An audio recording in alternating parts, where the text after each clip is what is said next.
दुपारचे 2 वाजले. त्यांनी या 2 वाजल्याच्या गरमीमध्ये ना मी काहीतरी छान असं बनवायला जात आहे आणि का जाते, कोणासाठी जाते हे तुम्हाला नक्कीच सांगेन. कारण की आजचा दिवस खूप जास्त स्पेशल होता आमच्यासाठी आणि मी खास व्यक्तीसाठी खास त्याच्या आवडीचं बनवते, ते म्हणजे गुलाबजामुन. त्याला माझ्या हातचे गुलाबजामुन खूप आवडतात.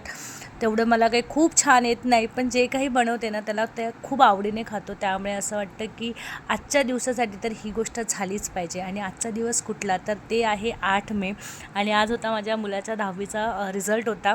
आणि रिझल्ट एवढा सुंदर, एवढा छान लागलेला होता की आम्ही एकदम शॉक झालो या सगळ्या बघून. कारण की आम्हाला 90% आशा होती आणि तरीही आम्ही यामध्ये खुश होतो की चला कमी आले तरी हरकत नाही आहे. पण या दोघांनीही खूप छान मार्क मिळवलेत आणि त्याला सरप्राईज देण्यासाठी मी दुपारी 2 वाजता हे सगळं करायला बसले होते. कारण की तो आम्हाला संध्याकाळी 6 वाजता भेटणार होता.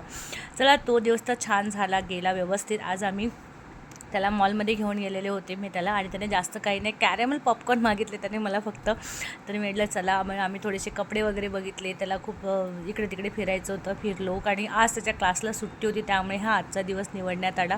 नाहीतर अजूनही काही दिवस काही झालंच नसतं. कारण परत ही रुटीन सुरू झालेली आहे अभ्यासाची. त्याने जे काही घेतलं आहे, जे काही तो करतो आहे त्यासाठी. आणि पण रिझल्ट एवढा छान लागला ना की खरं सांगते हे सगळं टिपण्यात आलं नाही, पण अक्षरशः अश्रू आले डोळ्यातून त्याच्या वडिलांच्याही आणि माझ्याही. कारण की रिझल्ट म्हणजे हा एका दिवसाचा नाही, तर पूर्ण वर्ष आठवतं आपल्याला की किती भांडणं, म्हणजे भांडणं मीन्स की त्याचे पप्पा त्याला ओरडत आहेत, अभ्यास कर वेदांत, अभ्यास कर वेदांत. कधी कधी चिडचिड करतो, किती अभ्यास करू, काय करू, ह्या सगळ्याच पूर्ण वर्षभराच्या गोष्टी मला आठवल्या होत्या.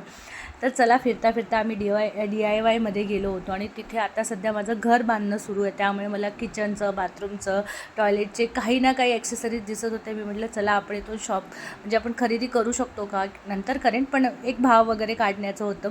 तर ओव्हरऑल मला असं वाटलं की DIYपेक्षा मी कदाचित डीमार्टमध्ये आणि माझं ऑनलाईन जे मी करते फ्लिपकार्ट किंवा मिशो यावरून मी शॉपिंग करेन असं मला वाटलं. कारण की इथे थोडीशी मला प्राईस थोडी जास्त वाटली आणि माझ्या बजेटनुसार तरी मला ते योग्य वाटते, म्हणून मी कदाचित तिकडनं करेन. तसंही अजून काही नक्की नाही आहे. तर हे सगळं करून आम्ही घरी आलो. घरी येऊन मी तुम्हाला सांगते या 4 वस्तू घेतल्या आम्ही फक्त DIYमधून. त्याने मला कोंब सांगितला, मम्मी मला हा कोंब हवा आहे, तोही त्याला घेऊन दिला. जास्त डिमांड नाही म्हणून मजा आली मला. तर त्यानंतर आम्ही आमच्या दिवसाचे शेवट, म्हणजे दिवसाचा शेवट नाही म्हणता येणार, आता दुपारचा शेवट आम्ही मस्त आईस्क्रीम खाऊन केला. आणि आजचा दिवस खूप आम्ही दोघांनी खूप छान घालवला. तुम्ही म्हणाल गार्गी कुठे आहे, तर गार्गी आजीकडे राहायला गेली आहे. आणि हा माझा मुलाचा रिझल्ट. तर खरंच खूप आनंदाची गोष्ट होती आमच्यासाठी, आत्ताही आहेच.